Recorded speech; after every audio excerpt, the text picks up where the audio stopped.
자, 저 들어왔습니다. 국성호 강사입니다. 오늘은 인사 좀 드려야죠. 카페나 카톡으로 5월 15일이라고 저희들이 뭐 스승은 아닌데요. 그래도 감사의 내용을 많이 받았습니다. 감사하고요.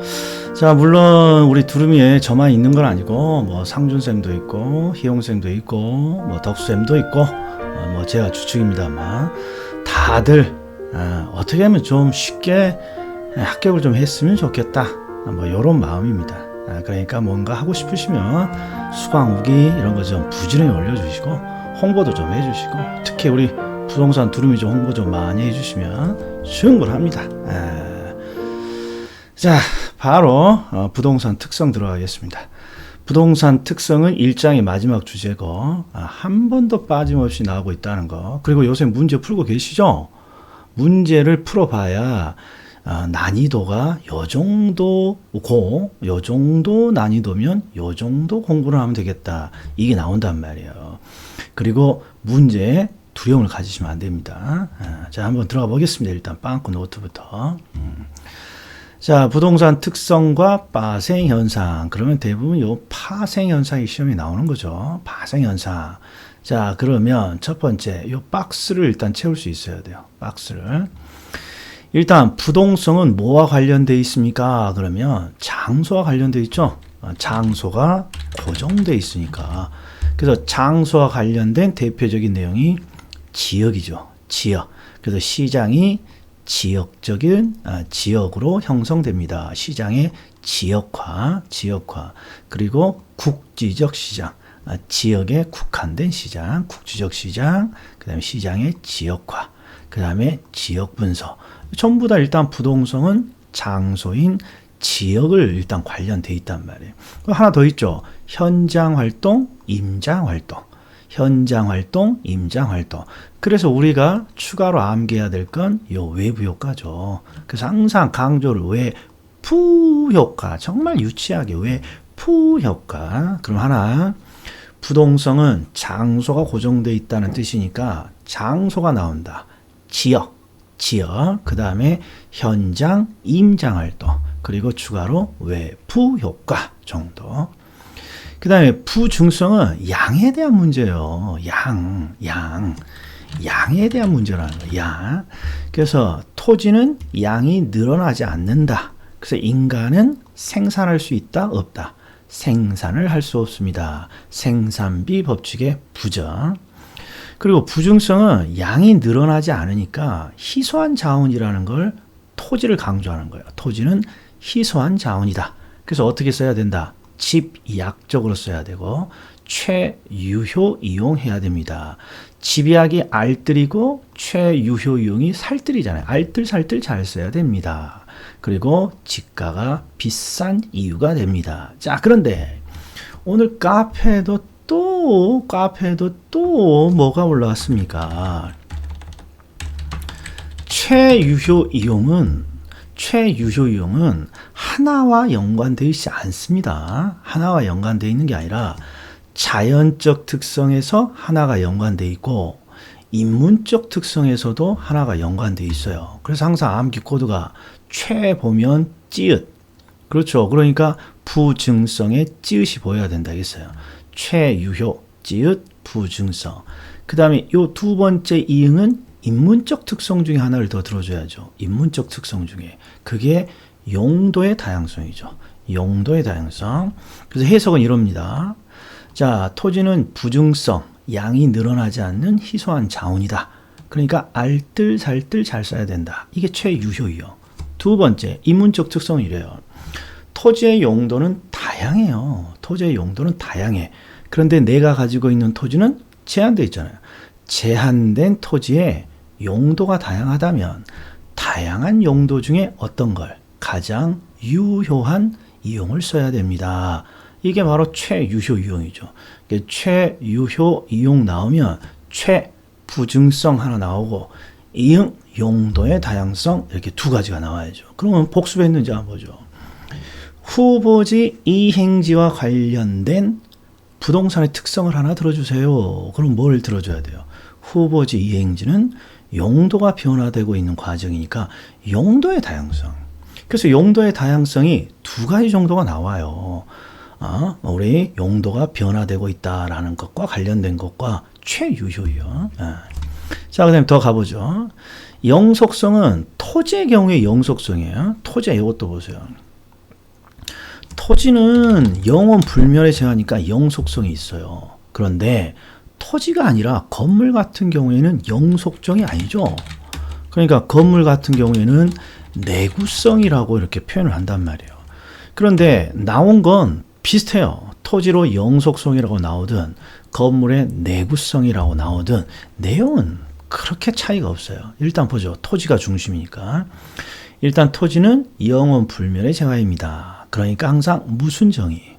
가치정의죠. 가치정의. 토지의 가치는 과거와 현재가 아니라 장래 기대이익으로 토지의 가치는 결정됩니다. 왜? 장래도 살아있으니까 영속성 때문에 가치정의는 항상 장래 이익으로 추계가 되더라. 그리고 이 토지는 오래 사용하니까 관리가 중요하죠. 이건 건물도 마찬가지겠죠. 그리고 가치정의가 항상 과거와 현재가 아니라 장래 기대 이익을 통해서 결정되니까 항상 장래를 예측해야죠. 미래를 예측해야 됩니다. 이런 걸 부동산학은 장기적 배려라고 하죠. 장기적 배려, 미래 예측이 중요합니다. 자, 그리고 여기는 이제 암기 코드죠. 영속성에 뭐가 보인다? 이응이 보인단 말이에요. 이응. 그럼 이응으로 시작하는 시장이 뭐가 있어요? 임대차 시장이죠. 임대차 시장. 임대차 시장. 임대차 시장이 발달되어 있는 이유는 토지나 건물에 임대차 시장이 발달되어 있는 이유는 기본적으로 기간이 길어요. 토지나 건물. 토지는 영속적이고 건물은 내구성을 가져서 한 50년 정도 쓰죠. 맥시멈. 그러니까 그 기간 안에 남에게 빌려주고 대가를 받는 임대차 시장을 형성할 수 있다. 이런 거예요. 자, 그리고 건물의 경우에는 재고시장이 있죠. 재고시장. 자, 이 재고시장은 토지에는 해당하지 않죠. 그러나 토지에 대해서 나오더라도 그냥 재고시장, 토지는 영속적이니까 임대차 시장 또는 재고시장, 중고시장이 있어. 요렇게 굳이 엄격하게 나누지 마시고. 그리고 최근에 가장 많이 시험에 나온 게 요놈이에요. 자본이득. 자, 여기 자본이득인데 자본이득은 자, 소유를 통해 얻는 이득이라고 해요. 이득.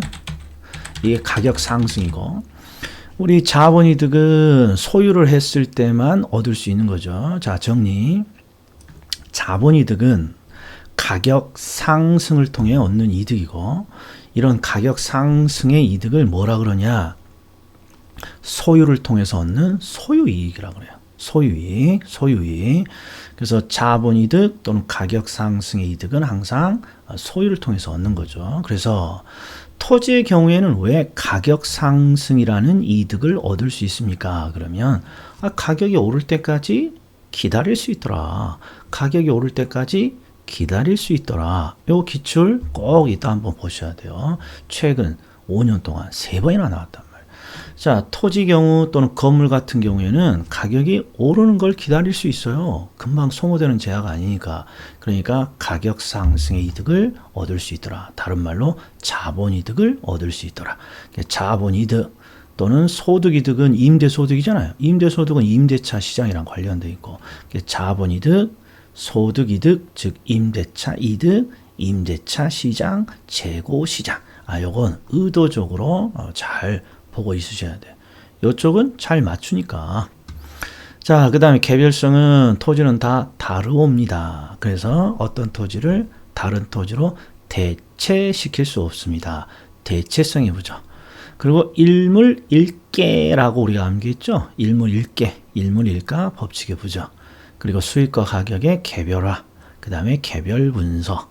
그러니까 이 딱 박스에서 뭔가 삘이 탁탁 와야 돼요. 자, 한번 해볼게요. 최유효 이용. 찌읒 부증성, 이응 용도의 다양성. 자본이득, 가격 상승의 이득. 가격이 오를 때까지 기다릴 수 있는 토지의 영속성, 건물의 내구성 이런 거죠. 임대차 시장, 이응 영속성, 그 다음에 집약적이요, 찌읒 부증성, 왜 부효과 부동성이에요. 부동성. 지역적인 시장, 뭐 지역 분석, 지역이 나오면 장소를 뜻하니까 부동성. 최소한 빨리빨리 되죠. 자, 부동산의 가치는 항상 장래를 통해서 결정되더라. 장래? 장래도 살아 있으니까 영속성. 일단 이게 가장 기본이 돼야 돼요. 자, 그리고 주의해야 될 지문들이 좀 있죠. 주의해야 될 지문. 1번. 너무 중요하죠. 자, 부증성이 있더라도 용도적 측면에서의 토지의 공급. 이거 용도적 공급이죠. 용도적 공급은 항상 가능한 것이죠. 그래서 얘는 키워드가 이래요. 지문을 쭉 읽다가 용도적 공급이 나온단 말이야. 그럼 항상 뒤쪽은 뭐라고 돼 있어야 되냐? 가능하다고 돼 있어야 돼요. 그럼 역으로요. 가능하다고 돼 있어요. 가능. 근데 앞에 이게 무슨 공급이 가능하니? 그러면 용도적 공급이란 말이에요. 용도적 공급. 자, 용도는 인간이 항상 변화시킬 수 있는 거죠. 그래서 용도적인 측면의 토지의 공급은 인간이 항상 가능하다. 그래서 용도적 공급이 나오면 항상 뒤쪽이 가능하다. 이런 거야. 근데 4번부터 보죠. 4번. 자, 가치정의 너무 잘 나오죠. 가치는 장래 기대이익을 현재 가치로 환원한 값으로 정의됩니다. 일단 가치 나오면 무조건 영속성이죠. 영속성. 요거 암기 코드가 뭐였어요? 영감이라고 불렀잖아요. 영감. 그래서 토지의 감가가 부정됩니다. 그러면 영감. 근데 영감 부르다가 힘이 빠지면 영가 이렇게 된다 했잖아요. 영가, 영속성, 가치 정의. 그러니까 여기 하나만 더 넣으면 영속성이 나오면 여긴 지금 자주 안 나와서 빠져 있지만 감가의 부정, 그 다음에 가치 정의, 그리고 앞에 뭐가 들어가야 돼요? 영속성. 암기 코드가 영감 그러면 감가의 부정, 그 다음에 부르다 힘이 빠지면 영가 하면 가치 정의. 자, 그리고 3번은 최근에 잘 안 나오더라고요. 그래서 딱 패턴을 하나 기억해 주세요. 앞쪽에 뭐 매립, 뭐 개간, 뭐 이런 게 나와요. 근데 이런 거 안 보는 거예요. 항상 여기 있어요. 부증성이라고 나와요. 이게 부증성이 중요한 게 아니라 자연적인 특성이면 여기 언제든지 다 되는 거야. 부동성이 들어가도 되고, 부증성이 들어가도 되고, 영속성이 들어가도 되고, 개별성이 들어가도 돼요. 자, 부증성 등 자연적 특성이 들어가면 자연적 특성은 토지가 자연적으로 타고난 특성이기 때문에 절대 예외가 있을 수 있다 없다. 어떤 식으로든지 예외는 없다고 해줘야 돼요. 없다고. 이게 암기를 하나 가지고 있어야 돼. 시험장에 가서 요 암 문장을 뭔가 해석하게 되면 오히려 아주 골치 아프지단 말이에요. 그러니까 뭔가 매립이라든지 개간이라든지 뭐 홍수로 인한 뭐 유실 뭐 이런 거 나옵니다만 무조건 자연적 특성이 나오면 예외 있다, 예외 없다고 한다. 예외 없다고 해줘야 된다. 자연적 특성은 예외 없다. 자, 보세요. 자, 포인트야. 지문을 쭉 읽다가 용도적 공급이 나왔어요. 그럼 용도적인 측면의 공급은 인간이 가능하지. 뒤쪽이 불가능이 아니라 할 수 있다, 가능하다 이렇게 나와야 되고, 쭉 지문을 읽다가 자연적 특성에 예외가 있습니까? 자연적 성에 A가 있습니까? 없어. 타고난 특성이니까 없어. 이렇게 해주면 되고. 뭔가 가치와 관련돼 있어요. 그러면 영속성을 집어줘야 된다. 이런 거. 영속성. 자, 그 다음에 인문적 특성 한번 보자고요. 아이고, 인문적 특성. 자, 여기 보세요. 용도의 다양성 나왔어요. 여기가 뭐가 들어가야 돼요? 최유효 이용. 최유효 이용. 최유효 이용은 다시 한번 부증성, 용도의 다양성. 그 다음에 여기 보세요. 후보지와 이행지의 근거. 후보지와 이행지는 모두 용도가 변화되고 있는 과정에 있는 토지죠. 그러니까 항상 용도와 관련돼 있어요. 그래서 부동산 특성 중 하나 들어라. 그러면 용도의 다양성을 들어줘야 됩니다. 자, 그리고 병합 분할의 가능성은 시험에 딱 요거 하나 나왔어요. 용도의 다양성을 지원하는 특징이다. 무슨 뜻이냐? 용도가 다양하는 이유 중에 하나가 병합과 분할이 가능하기 때문이다. 이런 식이에요. 그 다음에 사회, 경제, 행정적 위치를 줄여서 우리는 인문적 위치라고 하죠. 인문적 위치. 인문적 위치는 인간이 부여한 중요도, 끊임없이 뒤에 변화된다. 이렇게 돼 있어야 돼요. 그러니까 두 가지가 잘 나와요. 용도적 공급이 나오면 항상 뒤쪽이 가능하다 나와야 돼요. 용도적 공급. 그 다음에 우리가 인문적 위치가 나오면 인간이 부여한 중요도니까 얘는 끊임없이 변화한다고 돼 있어야 돼요. 그리고 인문적 위치의 대표적인 사례가 뭡니까? 그러면 요거 보여야 돼요. 가격 같은 게 인간이 부여한 중요도 인문적 위치예요. 그래서 인문적 위치가 변한다 이 말은 인문적 위치가 뭐지? 미스터 북이 항상 마트에 가서 사장님 이 물건의 인문적 위치가 얼마가 됩니까? 이렇게 물어봐야죠.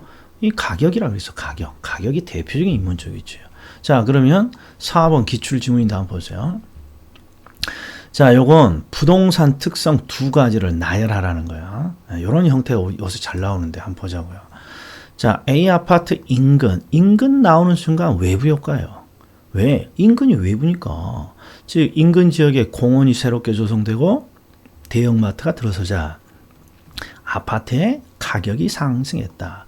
그러니까 지금 인근이라는 외부 환경이 그렇죠. 아파트에 영향을 주는 거죠. 그러니까 첫 번째 뭐가 떠오른다? 외부 효과가 떠올라야죠. 외부 효과. 그러면 벌써 나오네요. 외부 효과. 그러니까 여기에 들어갈 내용은 부동성이죠. 부동성, 자연적 특성 중에 부동성. 자, 그리고 뭔지 모르지만 이게 가변성이라고 되어 있는데 바로 이 인문적 위치의 가변성이에요. 왜 그럽니까? 이게 보여야 돼요. 가격이 변했다. 가격 같은 걸 우리는 인문적 중요도라고 하는 거죠. 인문적 중요도. 그래서 인문적 위치의 가변성. 줄여서 위치의 가변성이라고 해요. 자, 제가 하나만 해볼까요? 자, 해볼게요. 하나로 제가 수업 중에 했던 사례를 한번 들어볼게요. 여기. 자, 이게 내가 살고 있는 나의 주택인데, 자, 내 집인데, 자, 우리 집 주변에 갑자기 지하철역이 들어옵니다. 이런 거야. 지하철역이 들어온다고 개발 계획이 발표해요. 자, 그러면 첫 번째 일단 1번. 가격이 폭등하죠. 가격이 폭등. 요런 걸 인문적인 중요도, 인문적 위치가 변화된 거예요. 근데 가격이라는 건 사회, 경제, 행정적 위치 중에 경제적 위치니까 정확히는 경제적 위치가 변했다. 이렇게 부르는 거예요. 자, 그리고 정부가 지하철역을 계획하고 있으니까 우리 집 주변 지역을 도시계획을 변화시킨단 말이에요. 도시계획을 변화시킨단 말이에요. 그럼 이것도 인간이 부여한 중요도가 바뀌는 거예요. 그런데 도시계획이니까 행정적 위치가 뭔가 변화되구나 이렇게 해주는 거예요. 이런 게 행정적 변화, 행정적 위치의 변화야. 자, 그리고 지하철역이 들어오자 예전에는 우리 집 동네를 기피하던 사람들이 많았는데 이제 지하철역이 근처에 오니까 우리 동네가 사회적 인식이 좋아졌어요. 이런 게 바로 사회적인 중요도 위치의 변화라고 하는 거예요. 그 중에 대부분 시험은 요놈이 잘 나옵니다. 가격이 변화됐다. 그럼 인문적 위치의 변화. 그리고 인문적 위치의 변화는 항상 사회, 경제, 행정적 위치로 다시 나눠지니까 가격을 굳이 이 셋 중에 하나로 나눠봐라. 그러면 당연히 경제라고 해줘야죠. 경제라고. 이런 거 실수하시면 안 된다는 거죠. 자, 그리고 우리 기출문제 풀기 전에 강의 노트에서 몇 가지만 보자고요. 우리 여기 보세요. 자, 여기 지리적 위치, 인문적 위치. 자, 지리적 위치, 인문적 위치. 자, 지리적 위치는 장소니까 항상 고정되어 있다라고 나와야 되고, 인문적 위치, 다른 말로 사회, 경제, 행정적 위치는 항상 뒤축이 끊임없이 변화된다고 나와야 돼요. 자, 그 중에 인문적 위치의 대표적인 사례가 뭔가요? 가격. 그리고 가격을 굳이 이 세 개 중에 하나로 나누면 경제적 위치가 변했다. 이렇게 해야죠. 또 하나 해볼까요? 자, 평가사 시험에 자, 개발 계획이 발표됨에 따라 우리 지역에 새롭게 도시관리 계획이 수립됩니다. 그럼 뭐가 바뀐 거예요? 행정에 의해서 중요도가 바뀐 거죠. 그러니까 이 경우는 행정적 위치의 변화라고 해줘야죠. 자, 그 다음에 3번은 중요치 않아요. 요 놈을 꼭 봐야 돼. 용도적인 측면의 공급이 나오면 뒤쪽은 반드시 가능하다고 나와야 돼요. 가능하다고. 그 다음에 보세요. 5번과 6번은 뭐 매립, 개간, 홍수 나왔지만 그런 걸 따지지 말고 항상 자연적 특성이 나와요. 자연적 특성이. 그러면 자연적 특성은 예외 있다, 예외 없다. 예외 없이 항상 적용된다라고 나와야 돼요. 예외 없이 항상 적용된다. 그리고 나머지는 이게 단순 암기란 말이죠. 단순 암기. 그 중에 자, 여기 보세요. 영속성 얼마나 많이 나오는지 보세요. 자, 소유이익 나왔어요. 소유이익. 자, 소유이익이 뭘까요? 소유함으로써 얻는 이득. 가격 상승의 이득. 이런 걸 유식한 요러고 자본 이득이라고 한단 말이에요. 자본 이득. 그래서 부동산의 소유이익, 그 다음에 가격 상승의 이득 또는 자본 이득을 얻을 수 있습니다. 그러면 가격이 오를 때까지 기다릴 수 있으니까 영속적이니까, 즉 소모되지 않으니까 이렇게 되는 거죠. 그 다음에 또 하나만 더. 자, 여기 봐요.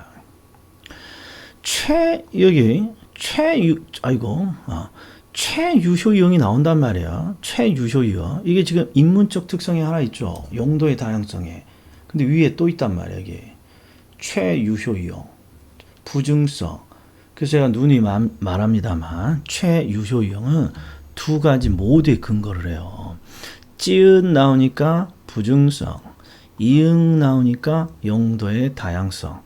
찌읒 부증성, 이응 용도의 다양성. 이렇게 해줘야죠. 자, 그럼 이제 기출 한번 풀 준비되어 있죠? 기출 풀면서 다시 한번 보자고요. 자, 기출 한번 들어갑니다. 스탑. 자, 풀어내셨죠? 일단 얘는 관리의 중요성이 나왔어요. 관리의 중요성. 그러니까 관리가 왜 중요합니까? 영속적입니다. 이게 정답이죠. 그런데 27회부터 아주 잘 나오는 표현이 있어요. 여기 보세요. 소유함으로써 생기는 자본이익. 이걸 소유이익이라고도 하고 가격 상승의 이득이라고 하죠. 그럼 왜 이렇게 소유함으로써 가격 상승의 이득을 얻을 수 있습니까? 그 근거를 밑에 넣어놨어요. 자, 가격이 하락해도 소모되지 않습니다. 이 영속성을 지칭하고 있죠. 소모되지 않는다. 따라서 가격 상승을 기대해서 기다릴 수 있다. 요 두 문장이 요새 아주 잘 나와요. 소유함으로써 자본 이득을 얻는 이유는 가격이 하락해도 소모되지 않으니까 기다릴 수 있어. 가격이 오를 때까지. 영속성. 자, 그 다음에 28회 스탑. 자, 보셨어요. 한번 보죠. 일단 1번은 부증성. 근데 뒤가 최유효이용이 나왔어요. 최유효이용. 맞아 보여요. 자, 그 다음에 개별성. 개별화 맞고. 그 다음에 3번 한번 보세요. 3번. 자, 이런 게 이제 응용인 거예요. 자, 지방자치단체 운영을 위한 부동산 조세 수입의 근거가 된다. 질문이 굉장히 많아요. 그런데 부동성이 나오면 항상 장소고, 장소의 대표적인 표현이 지역이잖아요. 지방이나 지역이나. 그러니까 출제자의 의도는 이렇습니다. 부동산은 지역을 기반으로 시장이 형성돼요. 그러니까 부동산 관련된 조세는 지역, 지방자치단체의 조세 수입이 되어야 한다. 이렇게 주장하는 학자가 있어요. 그래서 대표적으로 우리 취득세, 재산세 등은 지방자치단체의 조세 수입이 되지 않습니까? 그래서 지방, 이런 게 요령인 거죠. 지방, 지역 나왔으니까 부동성 맞을 듯해? 이렇게 되는 거죠. 자, 영속성 나왔어요. 뭐 미래 수익을 가정하고 직접 하는 법, 이런 거 모르겠어요. 그러나 최소한 가치가 나오면 어디로 가야 돼요? 가치가 나오면, 그렇죠, 영속성으로 가야죠. 영속성. 자, 그 다음에 5번을 딱 봤더니 쭉 봤더니 여기 있어요. 용도적 공급. 용도적 공급에서 용도는 인간이 늘릴 수 있죠. 그러니까 뒤쪽이 늘릴 수 있다고 나와야 돼요. 항상 용도적 공급은 인간이 가능하다 이렇게 나와야 돼요. 가능하다. 자, 그럼 여기서 몇 가지만 더 보죠. 요거 보세요. 요것도 2번이나 시험에 나왔습니다. 지대 지가를 발생시킨다. 부중성이 지대 지가를 발생시킨다. 이게 뭔가요? 그러면 우리 감정평가에서 가치 발생 요인이 있어요. 두 문자가 뭡니까? 효용, 상대적, 희소성, 그 다음에 유효, 수요. 우리 가치 발생은 왜 대가를 만들어냅니까? 그러니까 부동산을 구입할 때 우리는 왜 공짜로 얻지 못하고 대가를 지불해 줘야 됩니까? 그럼 무엇 때문에? 효용 있는 재화가 희소해지면 절대 그 재화를 대가 없이 주지 않는다 그랬죠. 그러니까 효용 있는 재화가 희소하니까 그 재화를 절대 공짜로 주지 않고 대가를 요구한단 말이에요. 그러니까 여기 보세요. 이게 바로 지대 임대료, 지가 가격이나 임대료는 다 대가예요. 왜 대가가 만들어집니까? 그러면 효용 있는 재화가 희소해지니까 대가를 줄 수밖에 없다 이런 말이에요. 바로 부중성이죠. 토지의 양은 희소합니다. 토지의 양은 늘어나지 않습니다. 따라서 토지는 희소한 재화입니다. 따라서 토지는 희소한 재화니까 절대 대가 없이 공짜로 얻을 수 없고 지가나 지대를 지급해 줘야 됩니다. 이런 뜻이 담겨 있는 거예요. 그래서 두 가지 꼭 좀 기억 좀 해 주십시오. 지방자치단체라. 자, 한 문제 더 푸죠. 자, 스탑. 부셨죠. 이건 집약 나왔으니까 부증성 1초짜리 문제죠. 1초짜리. 자, 그리고 여기 보세요.